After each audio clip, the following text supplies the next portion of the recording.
من عرب ومن عجم هو الحبيب الذي ترجى شفاعته. السلام علیکم ورحمۃ اللہ وبرکاتہ. وعلیکم السلام ورحمۃ اللہ وبرکاتہ. الحمد للہ رب العالمین والصلاة والسلام علی رسولہ الکریم وعلی آلہ وصحبہ اجمعین ومن تبعہ بإحسان الی یوم الدین، اما بعد. محترم بھائیوں اور بہنوں، حدیث کی جو مشہور کتاب ہے بلوغ المرام، اس کا ہم ترتیب کے ساتھ مطالعہ کر رہے ہیں. اس میں بہت سارے مسائل ہیں، خاص طور پر جن کا ہماری روزانہ کی زندگی سے تعلق ہے. اگر بھائی یا بہن کوئی یہ چاہے کہ حدیث کے مطابق، رسول اکرم صلی اللہ علیہ وسلم کی سنت کے مطابق ہماری زندگی بسر ہو، تو اس کے لیے مختلف حدیث کی کتابیں ہیں. ان میں سے ایک بہت ہی بہترین، جامع اور مختصر کتاب یہ ہے بلوغ المرام. اگر اس کو ہم اپنے گھر میں رکھیں، پڑھیں، تو ہم روز مرہ اپنی زندگی قرآن اور حدیث کے مطابق انشاءاللہ تعالی بڑی حد تک بسر کر سکیں گے. اس میں کتاب الصلاۃ، نماز کا طریقہ، نماز کے بعد کے جو طریقے، جو ذکر مسنون وغیرہ ہیں، اس پر تفصیلی بات اس سے پہلے کے لیکچر میں ہو چکی ہے. اب اس کے ساتھ ہمارا جو پچھلا لیکچر تھا سجدہ سہو کے بارے میں، تو اسی کو ہم جاری رکھتے ہیں کہ اگر نماز کے دوران کوئی بھول چوک ہو گئی، کوئی غلطی ہو گئی، تو ہم اس کی کریکشن کیسے کریں گے اور اس کو کیا کرنا چاہیے. تو اس کے لیے بتایا گیا یہ سجدہ سہو. 3 رکعت کی نماز کسی نے 2 پڑھ لی، 2 رکعت والی کسی نے 3 پڑھ دی، تو اس کا طریقہ یہ ہے کہ وہ نماز پڑھنے کے بعد اتحیات پڑھ لے، سلام پھیرنے سے پہلے 2 سجدے کر لے، پھر سلام پھیر دے. ہو گیا، اس کا جو بھی کمی ہو گئی تھی وہ تلافی ہو جائے گی.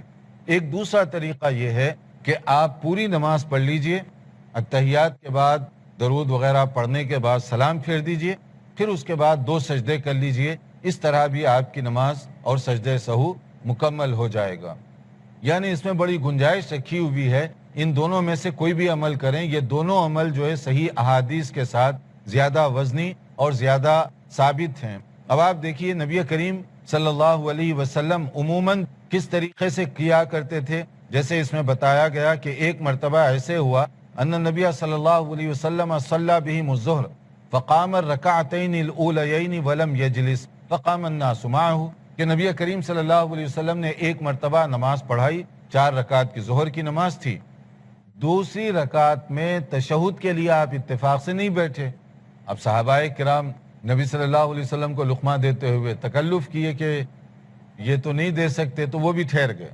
جب وہ بھی کھڑے ہو گئے تو اس کے بعد میں کیا ہوا، حتی اذا قضى الصلاۃ، جب نماز پوری ہو گئی، وانتظر الناس تسلیمہ کبر وہو جالس، کہ لوگ ابھی توقع رکھ رہے تھے کہ اب سلام پھیر دیں گے، تو نبی صلی اللہ علیہ وسلم نے پھر سے تکبیر کہی. میں نے اتحیات پڑھ لیا، سلام کا انتظار کیا جا رہا تھا، لیکن آپ سلام پھیرنے کے بجائے آپ نے کیا کیا، اللہ اکبر کر کے سجدہ آپ نے کیا.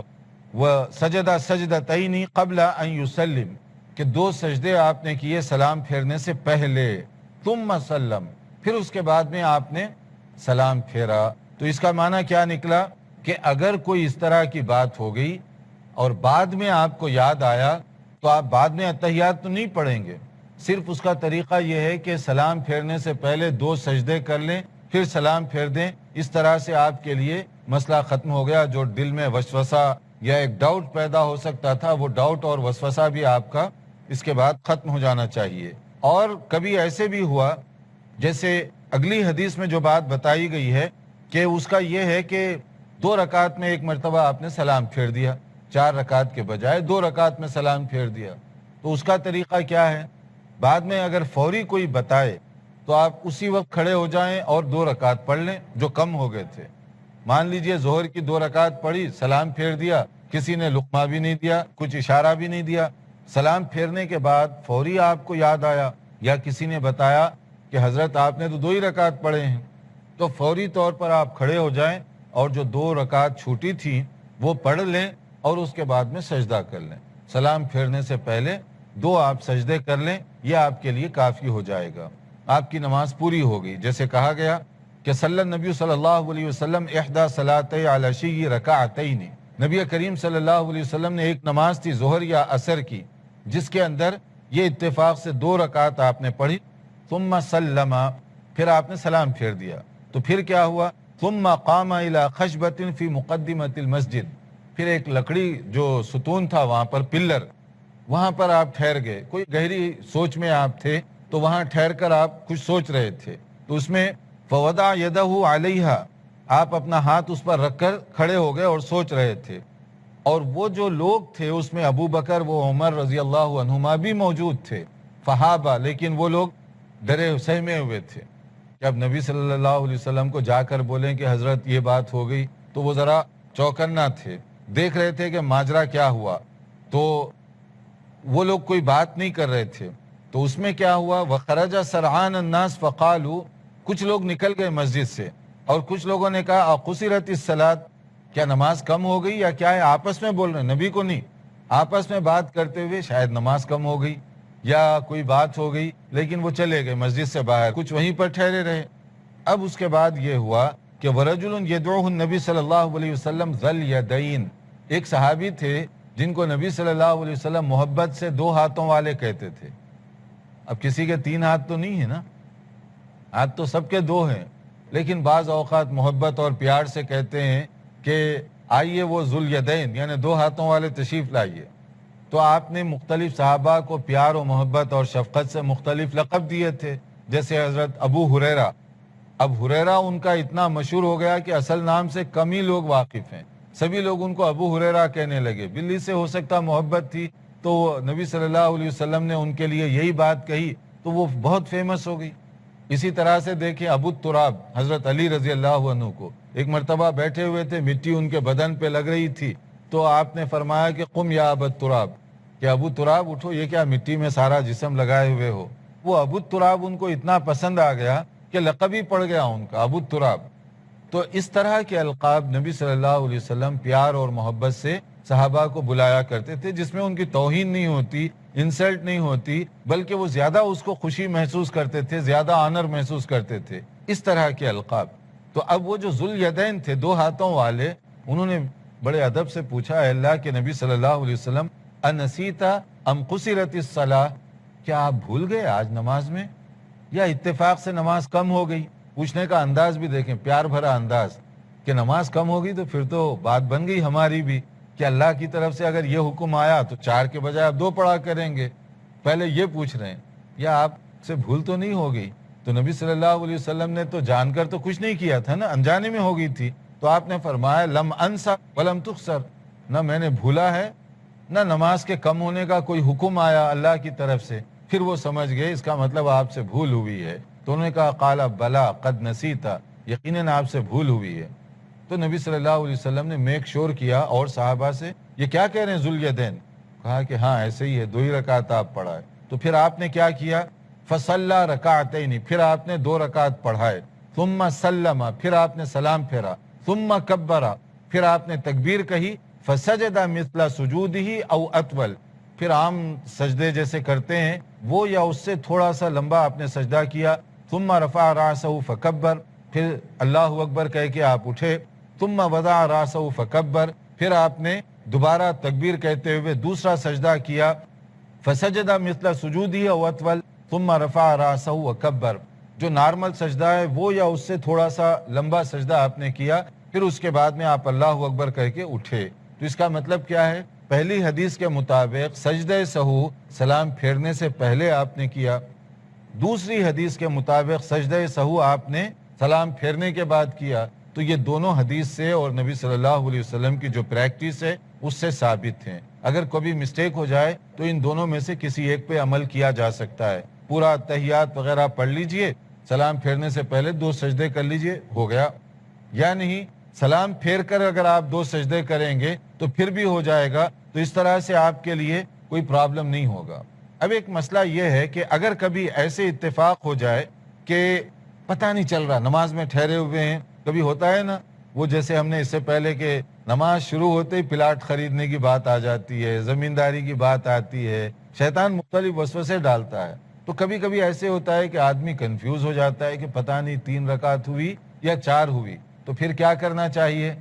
اگر اس طرح کا شک ہو تو جو زیادہ ہے نا اس پر آپ نہ جائیں، کیونکہ 4 پڑھے یا 3 پڑھے یہ شک ہو گیا، تو اس کا مطلب 3 کے بارے میں تو کنفرم ہے کہ 3 پڑھے ہیں، چوتھی کے بارے میں شک ہے، تو آپ جس پر یقین ہے 3 پڑھیں اسی پہ بیس کریں، 1 رکعت زیادہ پڑھ لیں۔ جو زیادہ ہے اس کے بارے میں آپ کو ڈاؤٹ ہے کہ پتہ نہیں چوتھی رکعت پڑھی ہے یا نہیں پڑھی، تو جیسے فرمایا گیا عن ابی سعید الخدری رضی اللہ تعالی عنہ قال، حضرت ابو سعید خدری رضی اللہ عنہ بیان فرماتے ہیں، قال رسول اللہ صلی اللہ علیہ وسلم، نبی کریم صلی اللہ علیہ وسلم نے ارشاد فرمایا، اذا شک احدکم فی صلاتہ فلم یدری کم صلی اثلاثا ام اربعا فلیطرح الشک ولیبنی علی ما استیقن، کہ آدمی اگر شک میں پڑ جائے کہ 3 پڑھی ہے یا 4 رکعت، تو جو یقین ہے اس پر بیس کرے، 3 تو کنفرم ہے، اس کو بنائے 1 رکعت پڑھ لے، پھر اس کے بعد ثم یسجد سجدتین قبل ان یسلم،